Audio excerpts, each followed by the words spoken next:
Good evening, everyone. Welcome to Beyond the Gatekeepers. I am Bishop Vanessa M. Brown, and I am your host and moderator for this evening. I am so very happy to be here with you tonight. I'd like to welcome our Facebook Live audience here, our YouTube audience, our X audience, no longer Twitter, X audience, all of those that are watching from your various places and spaces and various social media platforms. I'm going to ask that you all, and I'll say it again, give us a big push. It is because of you that we are still able to be here. And so we want to give you a big thank you for continuing to support Beyond the Gatekeepers. Especially want to thank you for those that supported us on last week. We have had so many people to view that particular episode of Beyond the Gatekeepers as we honor the living Bishop Carlton Pearson and all of the ones that have come on the show to speak with regards to the impact that he has had on their life and in their ministry. And so let me say thank you, all of the viewers of Beyond the Gatekeepers, whether it was on YouTube or Twitter or Facebook, from Beyond the Gatekeepers page or Bishop Flunder's page. Thank you, thank you, thank you very much. We ask that you can continue to share that, continue to post that out into social media, and all of the other conversations that you believe will do people good and will help them, because that's what this show is about. We want to help people. We want to have these current conversations, these theological conversations through a justice-informed lens, and theological conversations around everyday life as well. And so we thank you for what you have done. And so I want to start giving a shout out to those who are on, and I see you. Thank you for sharing. So tell us where you're from. I see Reginald Nichols. Thank you for being on. Stockton, California. Albert Reed is here from Kyling, Texas, and usually every week. Thank you so much, Brother Albert, for being with us. Claudia Vieira Allen, thank you. Richmond, California. Debbie Brown, thank you. Good to see you again, Debbie. From Chicago, Pastor Siegfried Benton, thank you for being here. Temple Hills, Maryland. Again, Denise Fortson from New York City. Thank you, Denise. Esley Edwards from Chicago, thank you. Thank you. Leanne Brenda, thank you. Thank you for both being on. Bishop Sonia Williams, thank you so much. ATL is in the building. And happy 15th church anniversary, and happy anniversary to you and Lady Regina as well. Mary Duke, thank you for joining us from Raleigh, North Carolina. Lawan Washington, thank you for being here. Las Vegas. YouTube, Arvell Alexander, thank you. Elena is here, thank you. How you doing? Darlene Pittman Connell from Queens, thank you for being here. Ozone Park. Patricia Denise Woods, thank you for being here. Quincy James Reinhardt, big shout out to Quincy James Reinhardt. He is the person that introduced me to our guest on this evening, and he contacted me this morning with another list of people, and I'm excited. Thank you for helping me, Quincy. Love you so much, dear brother. Arnold Townsend from San Francisco, bless you. Joanne Robertson on YouTube. Nashville, Tennessee is in the house. I love it. Gloria Mason, welcome. Glad that you're here tonight. Miko Mo, YouTube, thank you. Consistently from McDonough, Georgia, bless you. Minister Sandy Hudson, thank you. Paris, California, also consistent. Reverend Beverly Scott Hudson, thank you so much. She's at the Baptist Pastors and Ministers Conference in Philadelphia. Thank you so much for being here with us tonight, cousin. Shaquita Farley Johnson, Griffin, Georgia. Charla Belcher, thank you. Connecticut. Sharita Hall, thank you. Bobby Jones from Orlando, Florida on YouTube. Elder Sharon Gill, Pennsylvania. Monique Nelda, New Jersey. Elder Boaz Parker, Philadelphia. Good evening to you. Carolyn Gilchrist, Houston, Texas. Cedric Jones, thank you. Charleston, South Carolina. Pastor Pamela K. Williams, Philadelphia. T. Mark, good to see you, brother. Durham, North Carolina is in the house, and people are gathering. I know that you will be sharing to let people know that we have a very, very, very powerful conversation that is going to take place on tonight. Deacon Ryan Harris, thank you. Cincinnati is here. Thank you all for joining us tonight. Let me just say also that Bishop Flunder, unfortunately, will not be able to be here with us. We want to say this because this happened and we didn't get a chance to say it. Many of you may know Bishop Tanya Rawls, Bishop Tanya Rawls out of Charlotte, North Carolina. Her wife passed away a week before last. The funeral was on Saturday past. Bishop Flunder did the eulogy for Gwendolyn Rawls and the family, and her and Mother Miller flew to Charlotte to be with them, and then they had to fly out the next day to be in Palm Springs. And so we want to just continue to lift Bishop Flunder and Mother Miller up as they continue to travel and do God's work, but also as they continue to listen to their bodies to tell them when they need to settle. And so you all keep them in prayer as well. I see more people joining the YouTube room, Unfolding with Peggy P3. Thank you for joining us tonight. Pastor Terry Chan from Oakland, California, City of Refuge. Thank you for being with us, Pastor Terry. We appreciate your presence. Tonight, it gives me a great opportunity to bring for you tonight a woman of God who, just to speak to her, she's just so kind. So kind. And I am so excited about her new book. And she is Reverend Stephanie Buckhanon Crowder, PhD. She is professor of New Testament and Culture at Chicago Theological Seminary. And she has a new book, and it is called Are You For Real? Imposter Syndrome, the Bible in Society. Dr. Crowder, Dr. Buckhanon Crowder, Dr. Stephanie. Hi. Hello, Bishop Brown. Hello, how are you? I'm doing great, and welcome back with those fly glasses you have on. What are we doing here? You look great. Thank you so much. It's this bifocal life, if you will. So I know about that. I do. I do. I know about it. So we have a new book on the table. I'm so excited to see that and to know it. And I was like, oh, okay, let me contact her right now. Hopefully, she's going to tell me, yes, I want to get her on before the holidays. I think it's a great conversation to have. And so thank you for your yes. Oh, absolutely. Thank you for the invitation. It's one thing to be invited one time, but when you get a return visit, I think, oh, Lord, something must have happened. So I'm very grateful to be back on Beyond the Gatekeepers, indeed.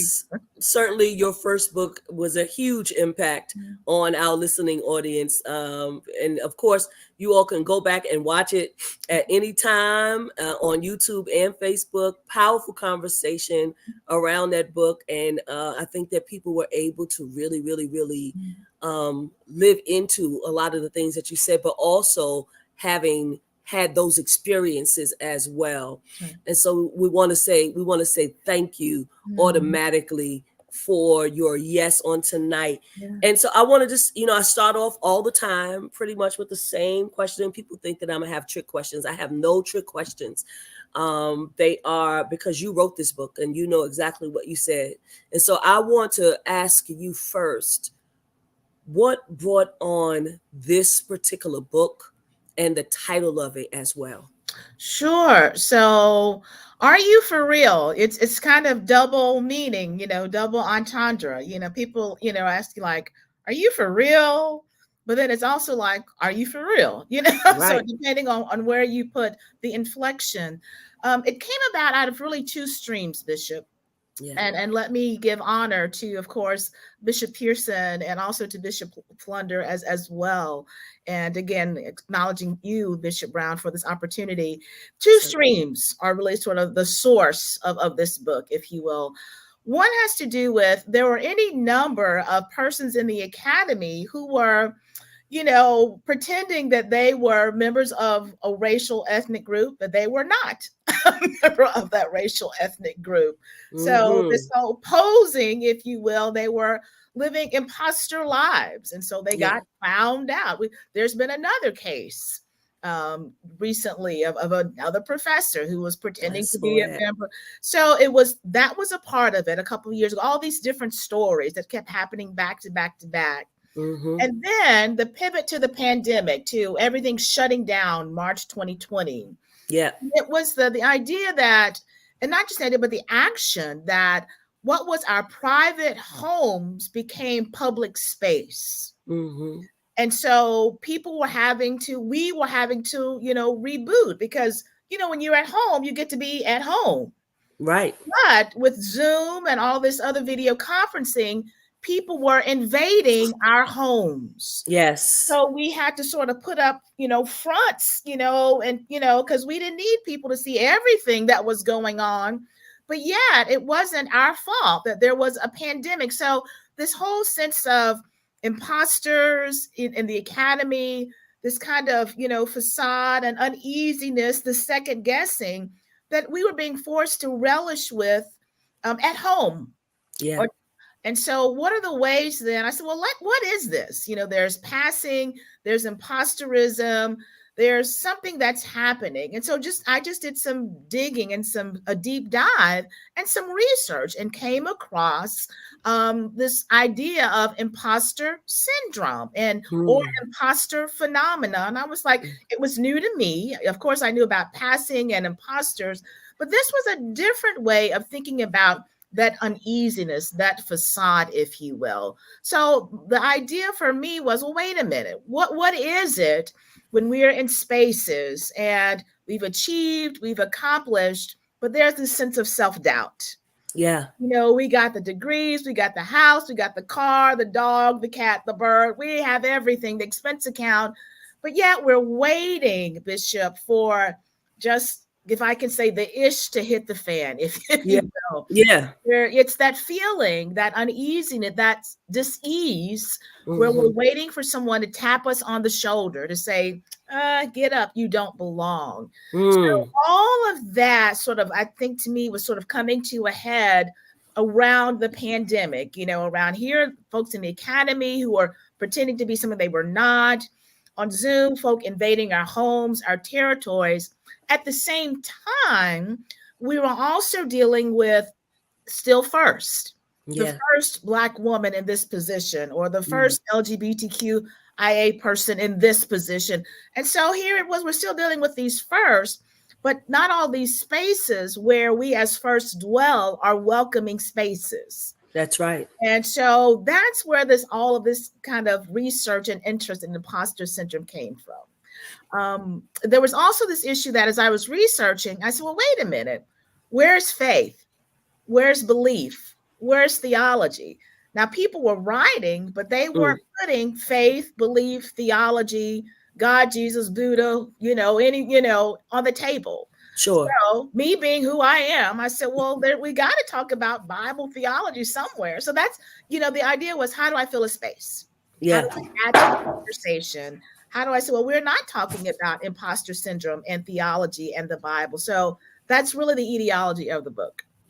Awesome. And so, like, I was able to, go through chapters and read things.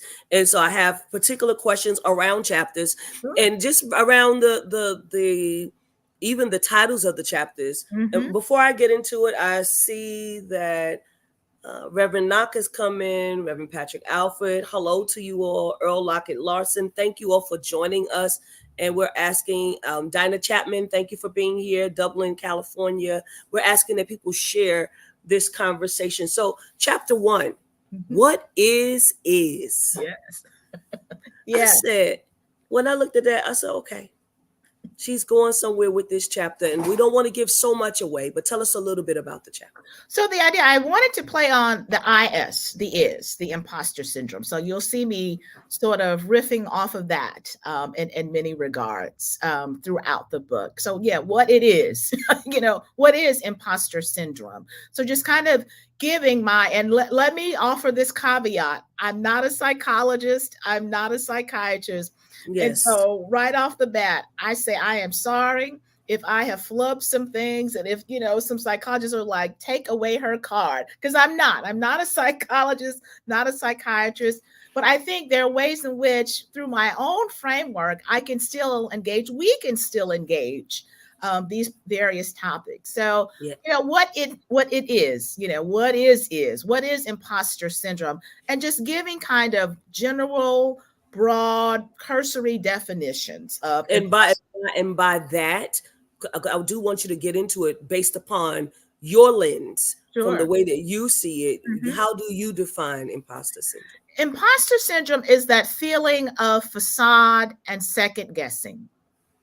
It is that constant sort of cloud that hangs over one's head that says, no matter what we've achieved, no matter what we've accomplished, no matter what we've done, we feel that we still haven't obtained enough, that we feel that we don't deserve what we've achieved, that we don't deserve what we've obtained. It is that facade, that sense of phoniness, that perhaps we don't know enough, that we don't deserve to be in these rooms, in these spaces. It is that fake, funky feeling, if you will. Fake funky feeling. Somebody write that down. Fake funky feeling. I like it. It is that fake funky feeling that here it is, alliteration. We're about to be found out to be a fraud. Wow. That fake funky feeling that we are about to be found out to be a fraud. And do you think that lends itself to the fact that people feel that they are not enough? Absolutely. It's internal.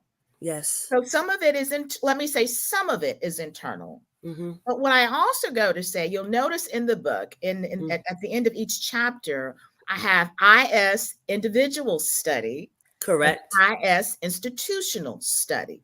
Mm-hmm. Because I also believe that there are systemic structures, that there are systems in place that also feed into, that also trigger, that I think also cause and give rise to, Bishop, this imposter syndrome. Make you feel like you're not enough. That you are not enough. That, you're sitting at a table, sitting in a room, and it's not welcoming. Yes. And you know that you were hired to do this job, hired to create change. But yet and still, when you come and sit down, there's a sense of, who told you to sit there? And why are you sitting there? Absolutely. So yes. Absolutely. Okay. And I had a thought. Mm-hmm. I'm not going to say the institution, but I've been invited to sit at a particular table, and I could feel, I feel like I am enough, mm-hmm. but I can feel like they feel like I'm not enough. Sure. With my red hair and my queer self, mm-hmm. right? Mm-hmm. But I'm still, asking all the questions that needed to be asked and still participating in the conversation. But I feel there is something, and you can feel it, like, when it's there. Right. When there is something in the room, when there's something that undergirds an institution, that although they've invited you to the table, mm-hmm. there is something there that says, although we put a plate before you, don't eat it. Right. And that's a part of the whole imposter syndrome, or some people call it imposter phenomenon. Mm-hmm. I like the idea of the syndrome because the syndrome says that, it's an ongoing kind of thing. Now, mm-hmm. yes, there are ways in which we have to be careful in thinking of syndromes, because we usually equate syndromes with persons who identify as women and as female. So right. We have to be careful of that. But yet research shows that men deal with imposter syndrome just as well as, we who identify as women also deal with imposter syndrome. And also a part of the system then begins to say, how do we follow institutional cords? How do we follow organizational cable? All this talk about DEI, diversity, equity, and inclusion. And yet there's this kind of ruffling that happens when people who have not occupied certain chairs begin to occupy certain chairs. Mm-hmm. And then we begin to experience this kind of, did I not graduate from this institution? Do I not have these credentials? Do I not have this experience?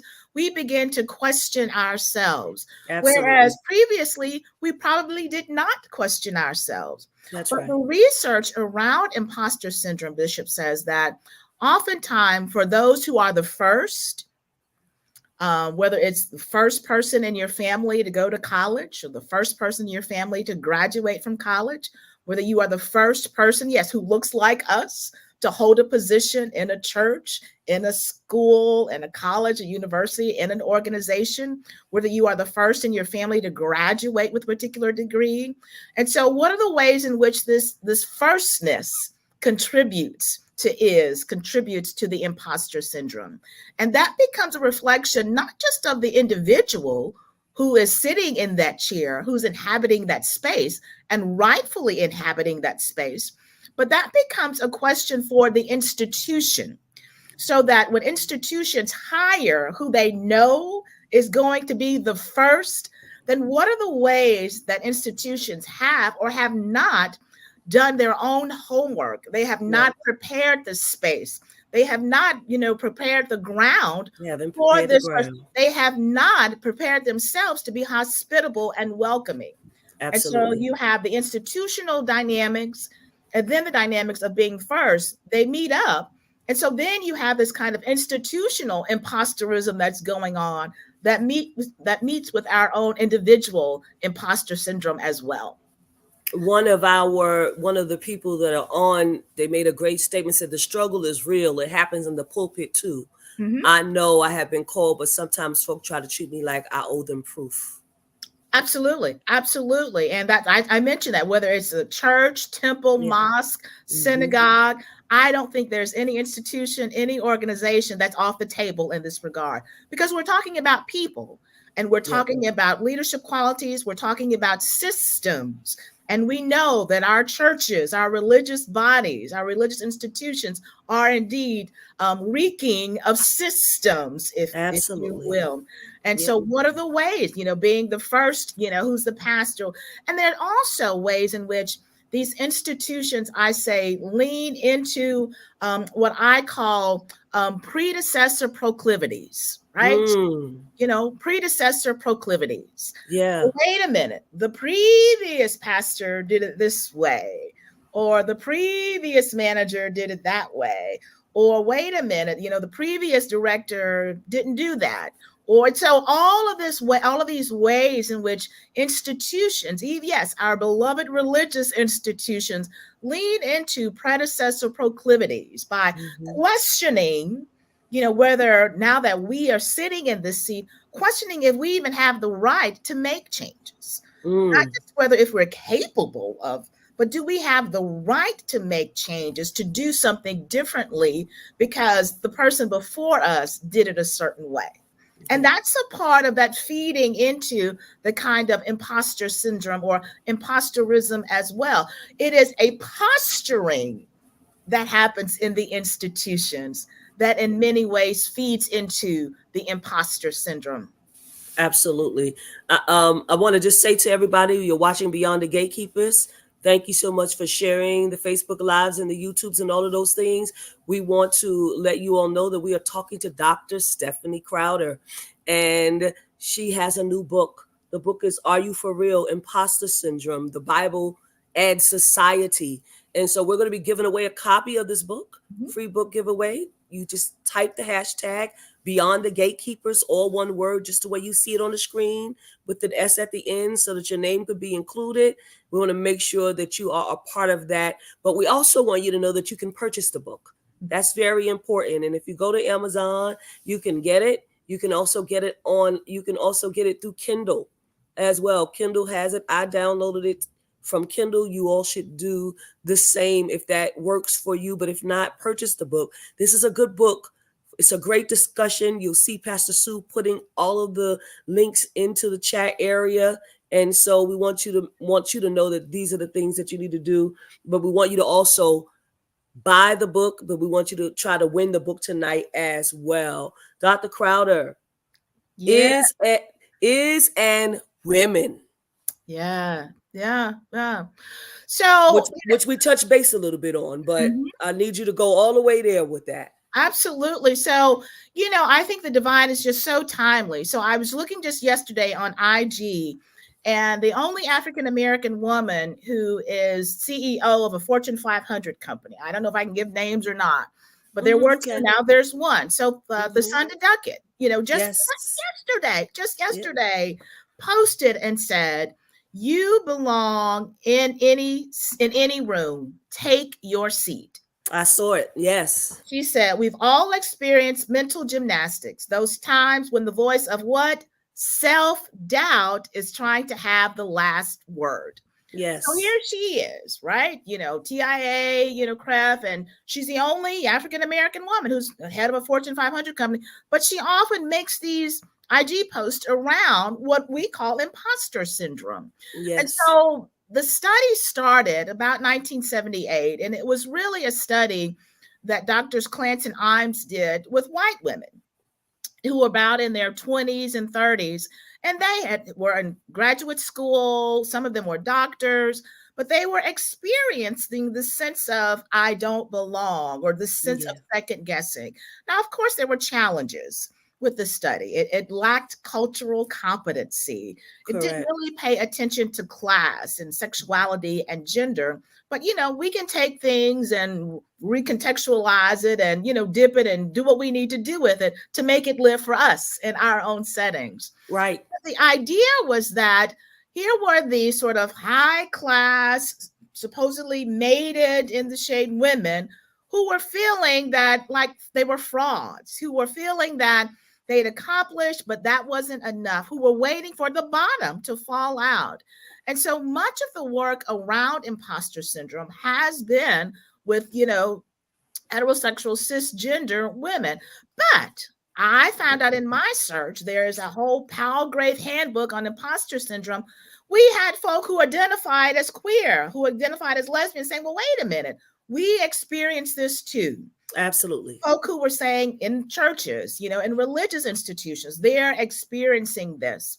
I particularly noted in this chapter about women, just ways in which women are always put in these positions as we're supposed to nurture, right? We're supposed to woo, woo, woo.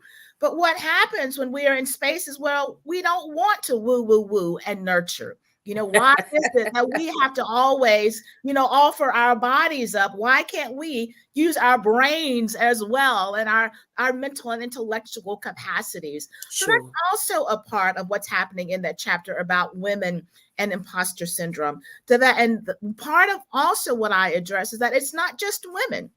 And again, that being careful with the language of syndrome or phenomenon. Mm-hmm. I think Right. they're interchangeable, if you will. But just Mm-hmm. being aware that men experience this kind of questioning and second guessing.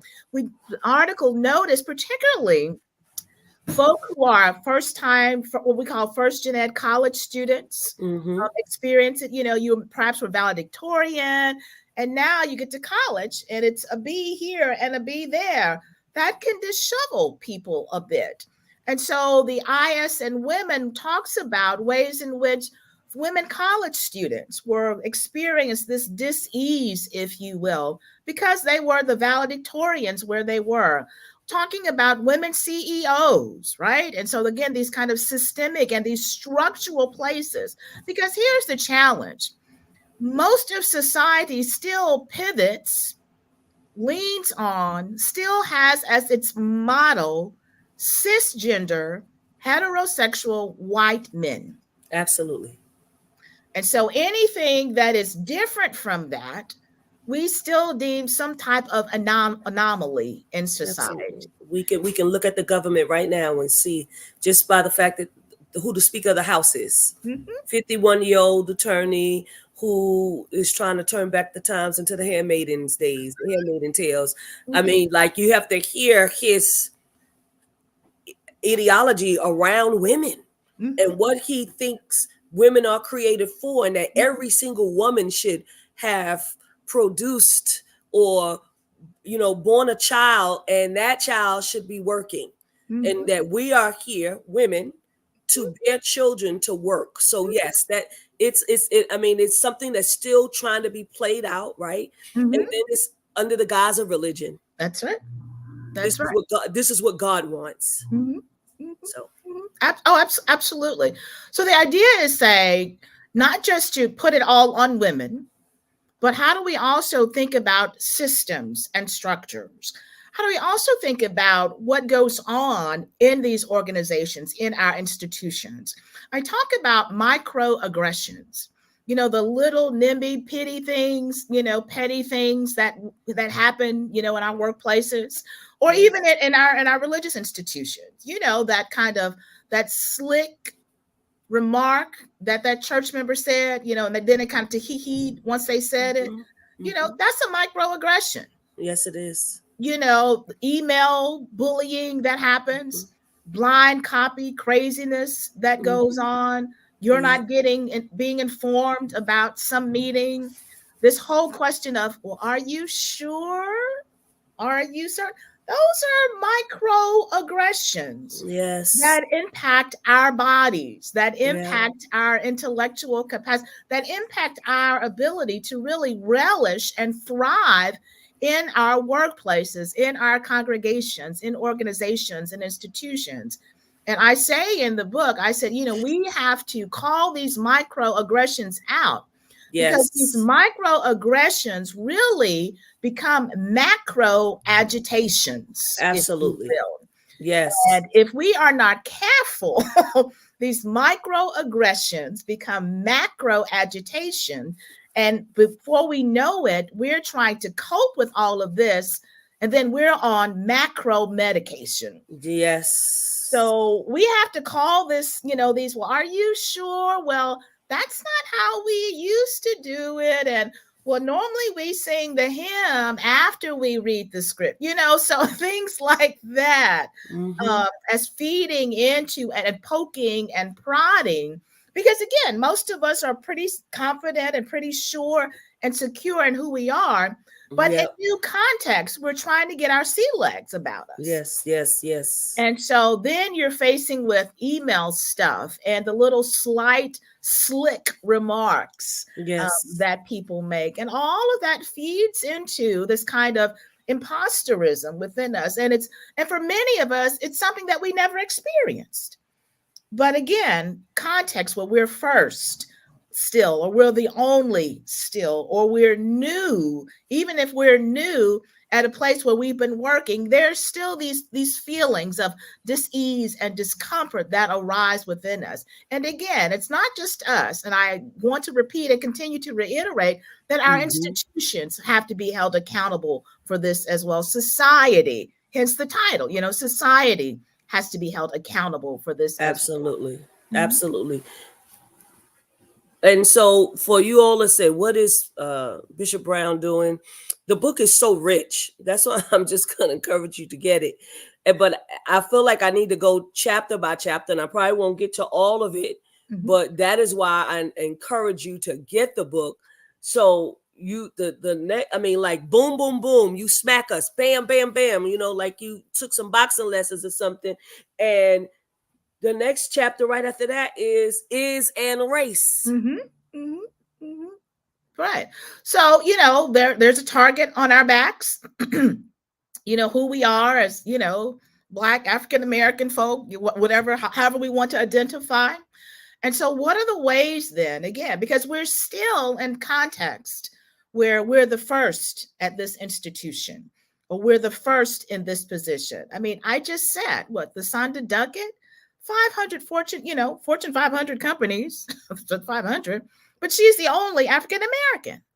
And so ways in which, yes, this kind of public facing, but at the same time, the sense of, well, do you belong?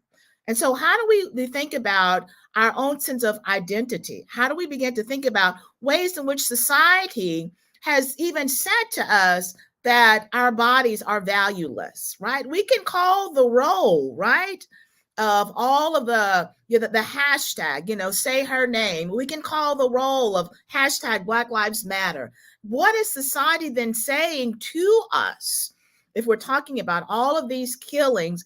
Many of the people who go and there isn't any kind of, or if there is a conviction, it's a hollow conviction and an empty verdict. I mean, we just heard about what the young man, what was that, Arizona, choking him. They found out, it's proof he was choked. They even put poison in his body.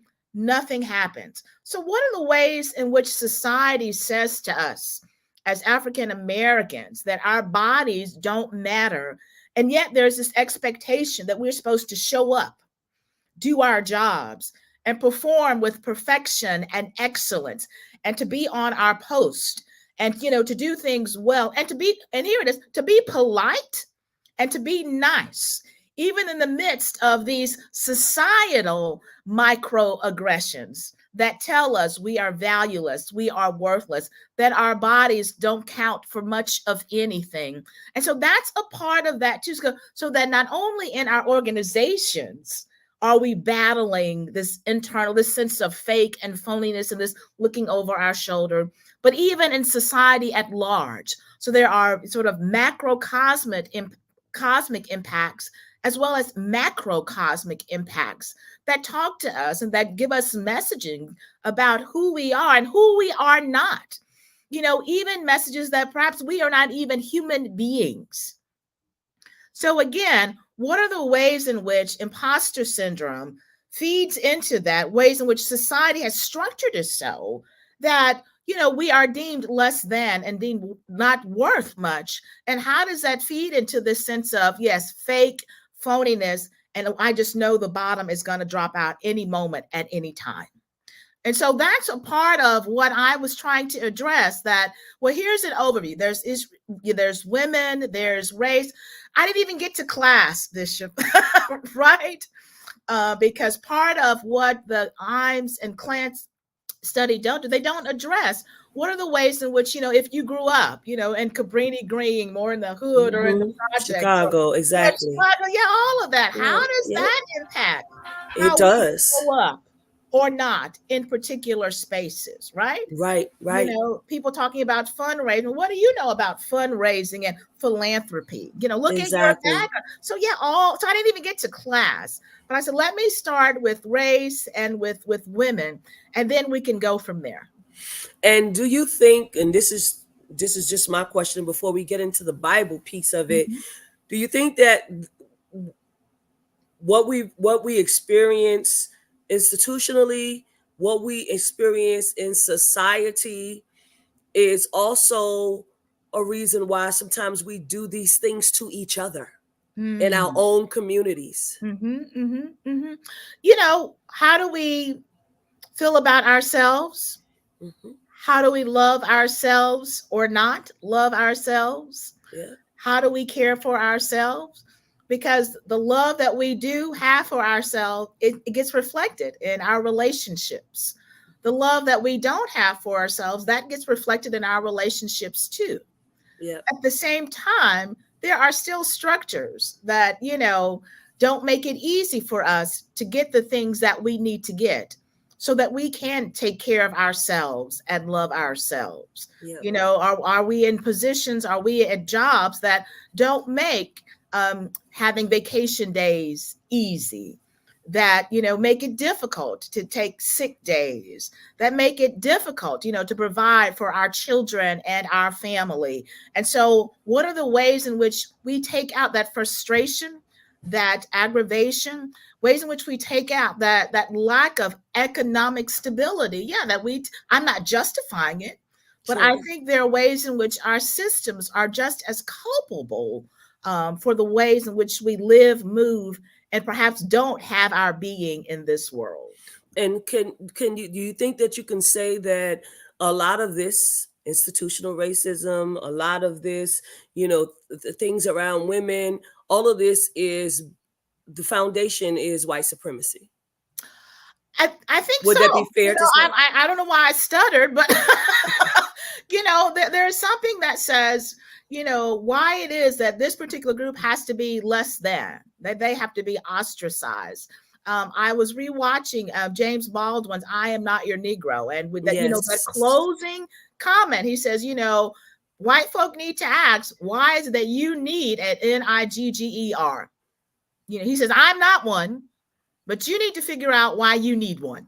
Come on. You know, and what are you telling yourself that you need to create this thing called a nigger? Yeah. And so I think that's a question that needs to be asked.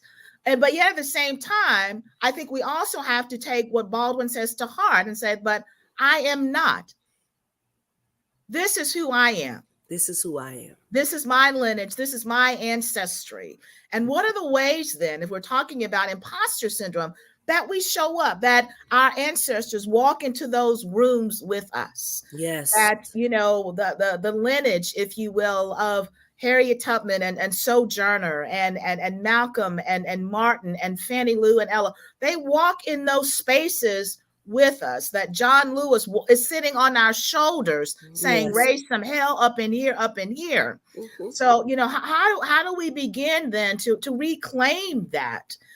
Those spaces that based on our lineage, based on our heritage. And yes, part of dealing with the microaggressions is calling it out and saying that, you know what, this is white supremacy, this is racism.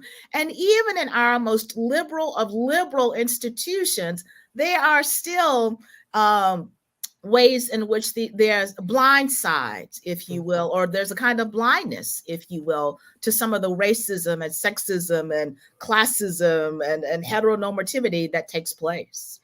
It's interesting that this whole thing comes up at this time. Dr. Stephen Ray put up a post a couple of weeks ago, and it's around the fact that he was invited to Yale he was up there for something, but he was invited to, I guess it's like a country club, so to speak, whatever it is. And in him being there, it was, although they invited him, it was his previous experiences there as a Black man that said that he didn't belong there by the way that they treated him.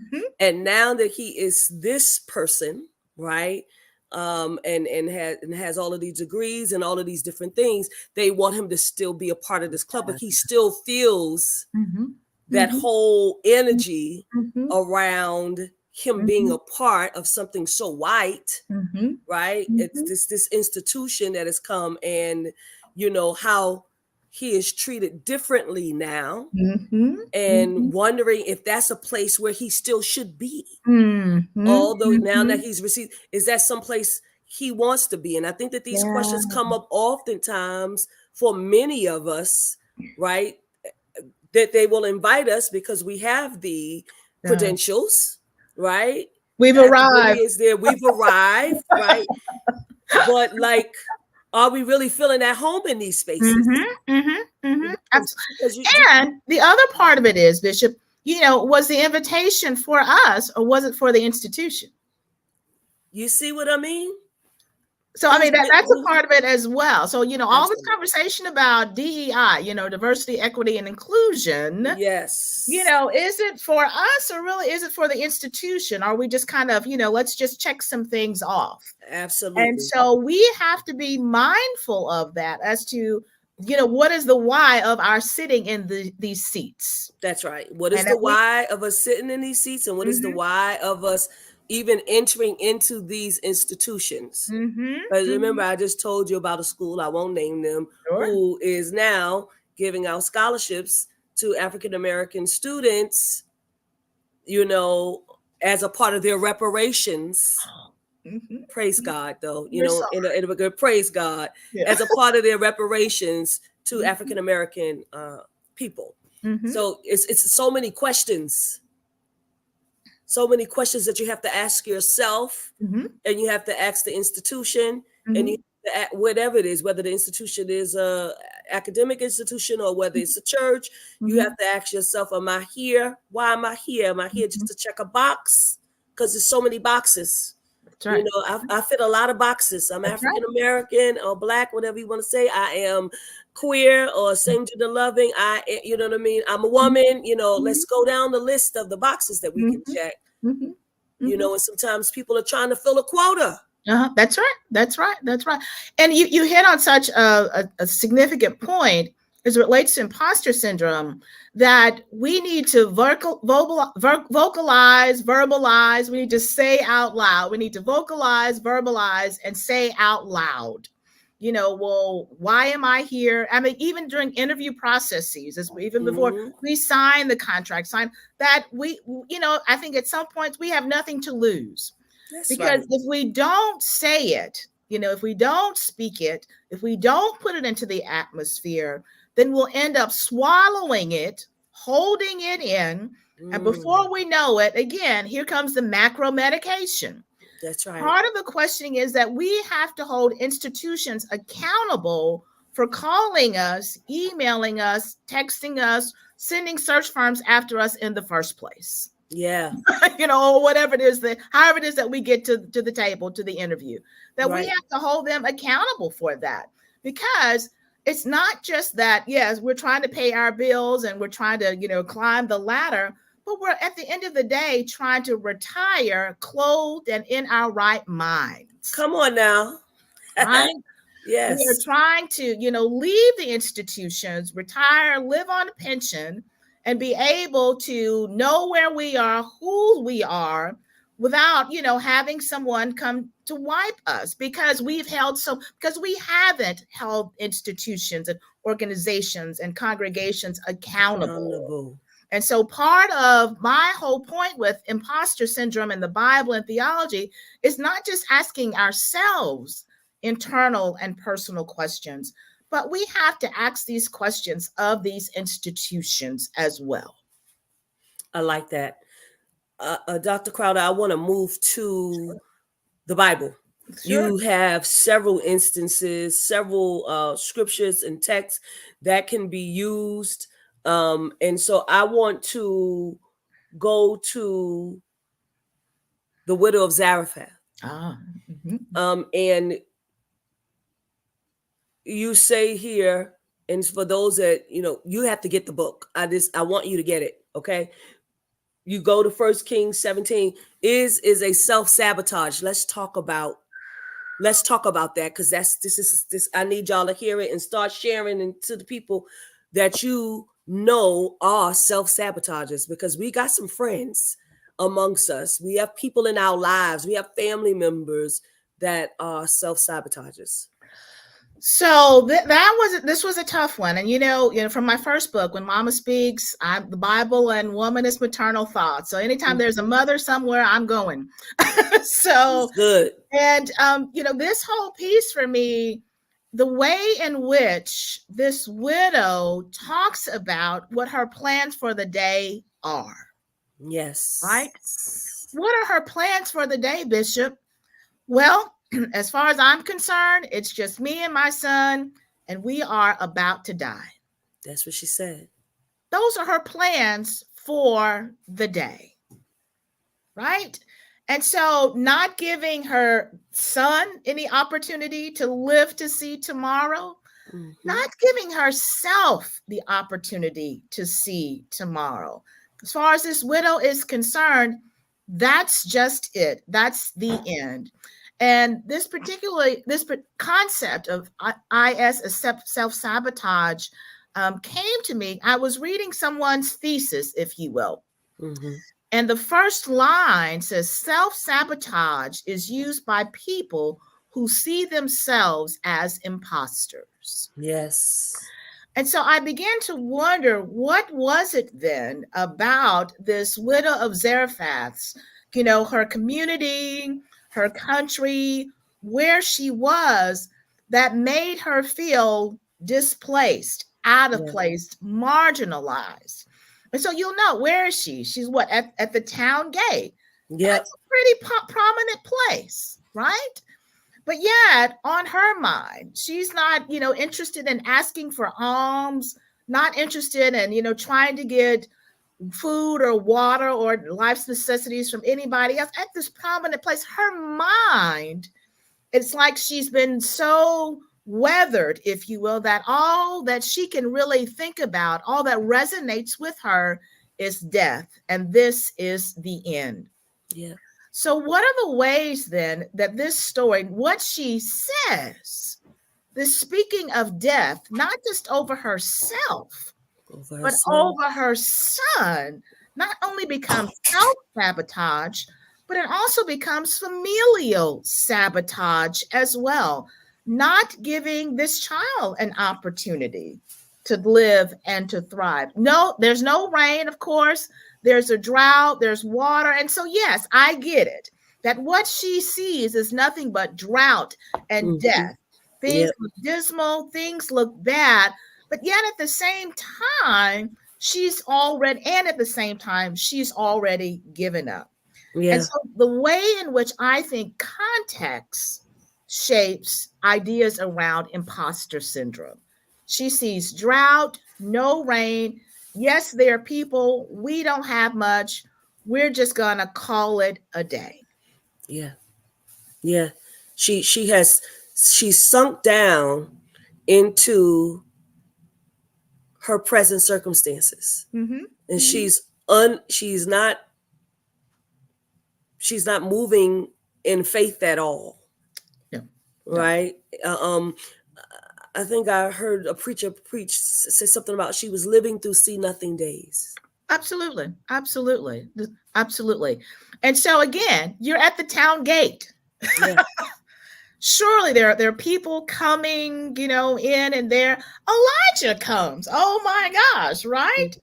Here's a prophet who comes and Yes. it's trying to nudge, but it's almost as if he's, comes offensively. What do you want? Right.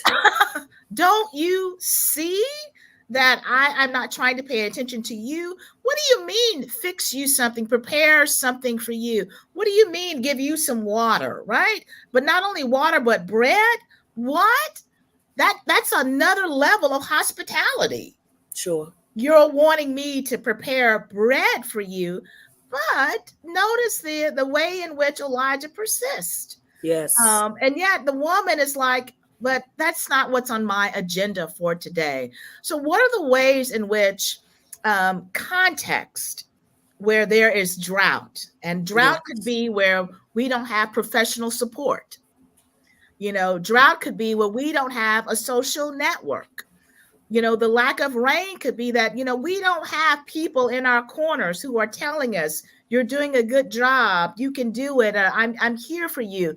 Drought may be the lack of professional development opportunities. So there are a number of different ways through the framework of imposter syndrome and through this biblical story that I talk about, well, then what does drought look like? And what are the ways then that we begin to speak ill, not just of ourselves, and the way that we speak ill of ourselves not only hurts us, could mean our demise, but it can also mean the demise of other folk. Yes. That mean, hateful, boss, that person that's always kind of snippy, and we're trying to figure out what's going on with that person. So how does that sort of language impact churches and organizations and our institutions? What's the drought, if you will? What is the kind of human drought that we may see that impacts and that calls us, and that in many ways kind of seals our own professional coffins? So that's what I was trying to do with the story of the widow of Zarephath, and yes, imposter syndrome as self-sabotage. I'm going to ask one more question around Bible. Mm-hmm. And I want to talk about chapter 7. Okay. Elijah. Yeah. In as it relates to self-deflection. Sure. So, the idea was, Elijah and just Jezebel, they're just going at it, right? So, Jezebel is like, what happened to those prophets is going to happen to you. Right. And she's just, but she doesn't even do anything. And she's Elijah just talking. She's selling wolf tickets. Bishop. Sure. Yeah. Right. And so imposter syndrome, what? How an individual perceives their own abilities relative to those around them. Mm-hmm. So here was Elijah, how he was perceiving himself relative, yes, to Jezebel's femme fatale wolf tickets. Absolutely. And so he engages in smallness, and what does he do? Hides behind a broom tree. A broom tree? It's a little bitty bush. He goes into hiding. And then, he's like, well, and then it almost like the widow of Zarephath has this death sentence. Mm-hmm. And what does he say? God, just kill me now. Yeah. Take my life. I'm no better than my ancestors. Just take me now. And again, twice. saying, God, I've been doing this, and have you forsaken your covenant? You've killed your prophet, but I'm alone. I've seen your great works, but it's just me, and Jezebel is coming after me. Now, mind you, all she has done is just talked. And here it is that Elijah is already in caves, bushes, hiding, afraid. Microaggressions, slick comments, right? Those little shady remarks that people say. Are you sure? Do you really? I mean, you're the boss. You're the pastor. You're the bishop. But are you sure you want to do that? Mm-hmm. So the ways in which, that imposter syndrome sort of helping us to begin to think about how do we deflect from ourselves. Mm-hmm. And here it is. Elijah had just had this wonderful experience. That's correct. So how do you come from this great experience where you've seen God's actions and God's might and God's power to what the next couple of chapters you're running, what they say, scared? But if we are in context and where we are questioning, if you will, Bishop, our own sense of who-ness, our own thoughts and our own actions, if we haven't really named those microaggressions, those slick, remarks for what they are, if we haven't followed the institutional cord, then we will engage in this kind of, well, maybe I just need to die. So how do we come from these mountaintop experiences to this valley and abyss dwelling? And Elijah also, his self-talk. Yeah. Right? He's talking himself down. He's just had a mountaintop experience. So not only did he allow Jezebel to talk him down, he allowed his own self to talk him down from that mountaintop experience. Absolutely. Based upon things she had to say, but he witnessed the power of God. Right. He experienced the power of God, but he still allowed himself to talk his own self down. To talk his own self down. And which is also self-sabotage too. Also self-sabotage too. Absolutely. Absolutely. And so the idea is, how do we then begin to make what I call big moves when dealing with pettiness and smallness, right? Mm. And so, Elijah references his ancestors, and I don't think that we can just skirt over that, because he's trying to find a way out. He's trying. Yes. He says, I alone I'm left. I'm progeny. Yes, I have this great ancestry, if you will. So he's trying, right? Mm-hmm. He's trying to make a Sankofa move, if you will, mm-hmm. to deal with Jezebel's threats. And so I think there are ways that we can learn that, when we're in these positions, that, we have to acknowledge that it's not always pretty for us all the time. That we have to acknowledge that we have, I'm having a moment, that we do indeed have moments. Yeah.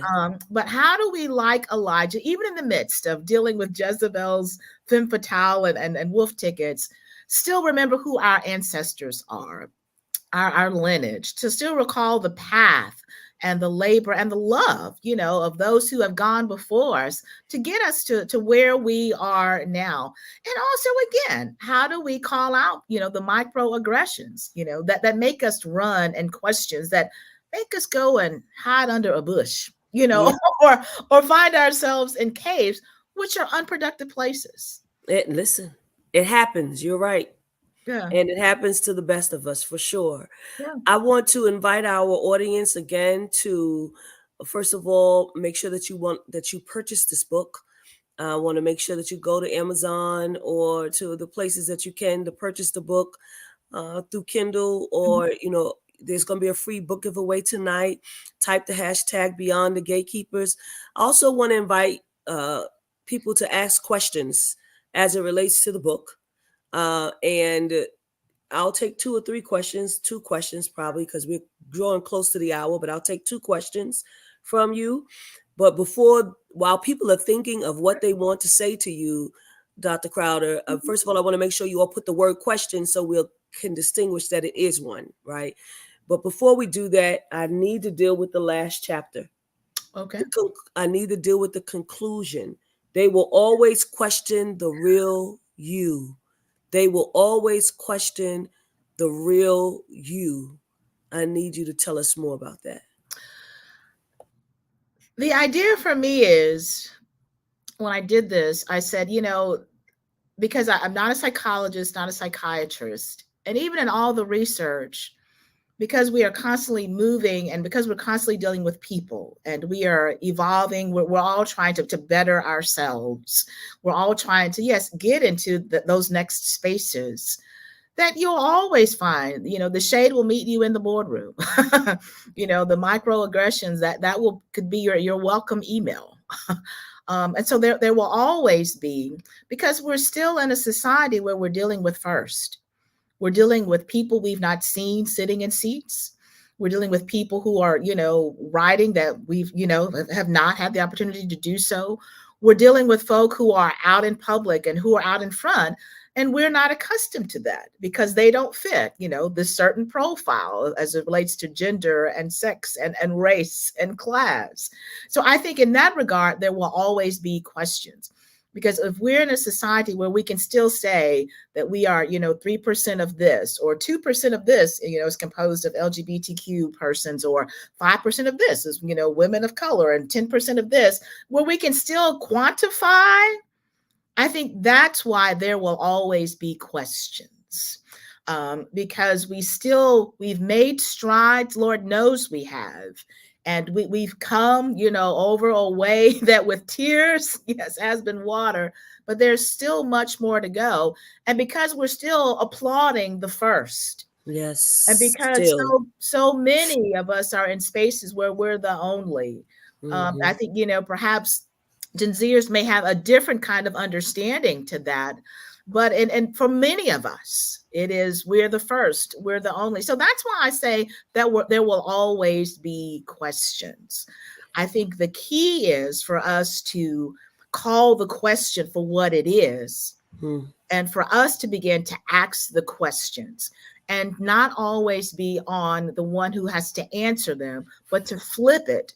So the spaces that claim that they are welcoming and hospitable and reconciling and inclusive and engaging, that we have to hold those spaces to the fire, so that so much of their own institutional work is done perhaps before we even walk in the door. Right. And so the questions for me is, it is not a kind of pejorative, but it is a space, it's a creative space for organizations, for institutions, for society. But the questions are also creative space for who we are as individuals. Yeah. Because we should also be constantly evolving and moving and growing and wrestling with, perhaps certain spaces aren't for us. Perhaps, there's some folk who, I'm in the academy. There's some folk who like, I want to teach at an HBCU because there's something about HBCUs, or I want to teach, in the Northeast. So, there's, some folk who are very clear contextually, where they believe their gifts could thrive, if you will. And even in those spaces, I think it is still a kind of duality that has to happen, that not only are we questioning ourselves, but that we're also questioning and holding organizations and churches and institutions accountable and responsible also. I think also, even in that questioning, and even in us asking our own selves the question, like, if we don't belong in those spaces, or if those spaces can't hold us, then we have to also be able to say, it's okay for me to go. It's okay that I can't be here.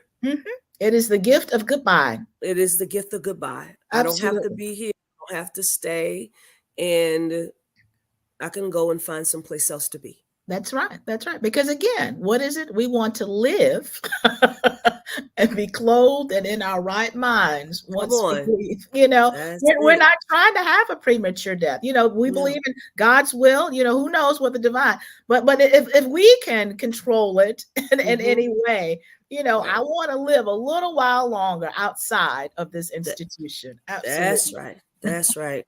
and I'm not gonna stay here and let y'all kill me, That's right. That's and right. then act like I liked it, because that's not how that's gonna Right. go. And like my silence was consent. That's Mhm. right. That's That's right. right. Hmm. Hmm. Uh, Dr. Crowder, we have one question that is Sure. here, so I'm going to ask it. It says, is there a desperate need for people of color to aggressively engage in religious emancipation to free ourselves from biblical oppression and white Mm. Christianity, white Mm. supremacy from within the traditional Black church? Wow. So that's very loaded. So Lock and loaded. lock and loaded. So let you know when I write, I'm always saying, what are the ways in which my take on biblical text can do no harm? And that's the negative way of writing, what we're trying not to do. But at the same time, I'm writing to say, well, what are the ways in which aspects of the biblical text can be liberative? Mm-hmm. And so here was an opportunity in thinking of imposter syndrome, imposter phenomenon, imposterism, and thinking about, well, wait a minute. Samuel says to Saul, you are small in your own eye. That's what he said. That just hit me. So, how can I use this conversation around imposter syndrome and talk about, what I think, could be going on with Saul? Now, I'm not saying that, the biblical text had imposter syndrome in mind at all. But I think there are ways in which, as a current day reader of the biblical text, I can put it in conversation with some other disciplines, and that can be liberative for me, and I hope liberative for other people. Yeah. That doesn't mean that even in that same passage in 1 Samuel 15, God looks really bad, because God says, kill up the Amalekites, the dogs, the cows, the cat, the sheep, Everything. everything. It's a genocide. Yes, this is the divine saying this in, our holy writ. So I think part of that emancipation is acknowledging those difficult passages. And Yes. there are some times, where the question just needs to be the question that Mm-hmm. I don't have an answer. Right. you know, Sometimes answers can be low hanging fruit. Sometimes the question needs to carry the day. Yeah, I like it. And so that's a part of that liberation and emancipation as Mhm. well, as it relates Some, to my own engagement with the biblical text. sure, I like that. Sometimes the question just needs to carry the day. Hmm. I think it was Bishop Flunder that did a series. Somebody did it, but she was a part of it, called "Living the Questions," Hmm. Hmm. because sometimes you don't have an answer, Don't have an answer. right? So this is the last question of the evening. Certainly, it's by Quincy James Of Reinhardt, course, and love, his love question Quincy. is: Dr. Crowder talks to us about the distinction between. Please talk to us about the distinction between imposter positioning and imposter syndrome in the ways in which it affects the Black body politic. Sure. So, imposter syndrome, and again, the idea was imposter syndrome being longer and having a more compound traumatic impact, if you will, than per se imposter phenomenon. But this Mm-hmm. idea of imposter posturing, I think that was what was happening with the folk in the academy who were pretending, living that they as if they were a part of a certain racial and ethnic group, and getting the benefits. And getting the benefit. So that, That's important. that's the piece. So that, Quincy, is that imposter posturing as well. That, I'm like, well, who dares to be a Black person this day and age? Well, if the context says here are some fringe benefits for that, then you had some people who decided to do that. That's Right. a part of that imposter posturing, if you will. I think institutions can engage in imposter posturing if they hire first. If after 5-10 years there's still an only in Mm-hmm. any department, to me that's imposter posturing, that it was just DEI checking off the boxes. So Yeah. I appreciate that question, because I think it gets to the kind of two streams that were integral in my writing the book. Mhm. Awesome. Thank you so much, Dr. Crowder. We appreciate you. Oh. This was such an enriching conversation tonight. I'm going to encourage everyone to make sure that you go and you purchase the book. And those of you that want to be a part of the drawing for the giveaway, make sure that you put hashtag Beyond the Gatekeepers to win your copy. We so appreciate you watching Beyond the Gatekeepers tonight. We have one advertisement that we're going to show, two advertisements that we're going to show, and then we're going to do our drawing tonight.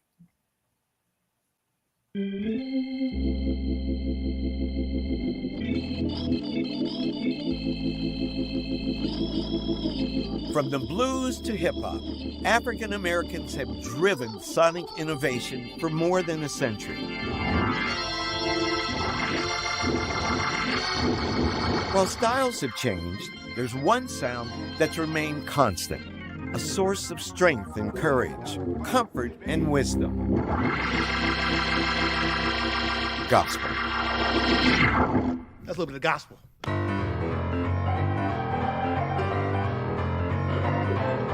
Gospel music is soul. Gospel music is R&B. Gospel music is funk. It's hip-hop. Gospel music is the full spectrum in terms of its sound of black music and beyond. Mahalia Jackson, what was special about her voice?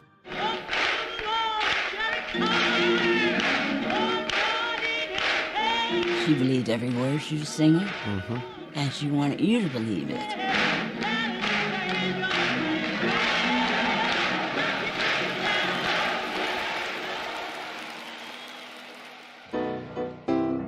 Preachers have style, right. Gospel singers have style. Right. Black style in music and preaching is similar because it allows black people to believe that they can survive a bit longer. My mother had gone to New Bethel Baptist Church. Is God still standing there? Theo Franklin would preach and then Aretha would sing. Oh my God, if you ain't got the spirit then, you dead. The sermon becomes the song. The song becomes the sermon. God, we ask that you would reinvigorate somebody. It's almost as if there's a soundtrack in a church setting. Amen, brother. That was beautiful. For generations, gospel music and preaching have formed the bedrock of the black religious experience. The sound still connects people. The sound still gathers people. These astonishing art forms, carrying an enduring tradition, continue to evolve. Do you think there will always be gospel music 100 years from now? I don't see how we can thrive without gospel music. That's right. I say it's going to always be there forever. Listen, as we tell the story of how a people learn to sing the Lord's song in a strange land. This is the powerful story of gospel.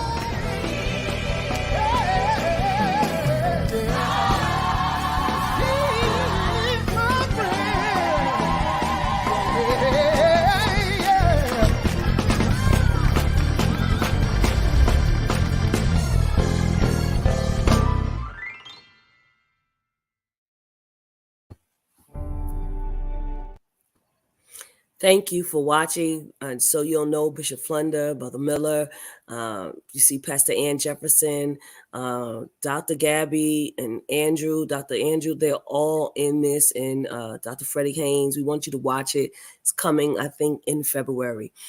If you can support our broadcast, we would love for you to do that. This is Beyond the Gatekeepers, current events through a theological and justice-informed lens. And if you want to support our broadcast, we ask that you send a donation.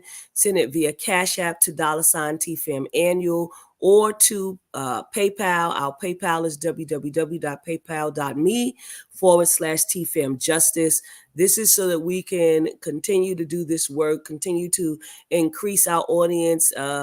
We're looking for greater and bigger things on next year, and you'll see and hear more about that. Thank you so much for your support. God bless you. And now we have our giveaway. And so we are grateful to Dr. Stephanie for donating a book. We want you to make sure that you have put in beyond hashtag hashtag first, Beyond the Gatekeepers, all one word, for your opportunity to win. And so Pastor Sue is going to do her thing so that we can find out who the winner is for this evening.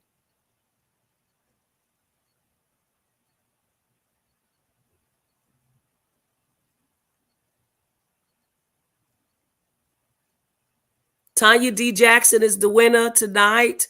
Congratulations, Tanya. Please go to Beyond the Gatekeepers page, put your address in, and Dr. Stephanie will make sure that you get the book. Thank you, everyone, for watching the show tonight. We say God bless you and have a wonderful evening. Thank you, Dr. Stephanie. Thank you, Bishop. Thank you so much. Take care, everybody.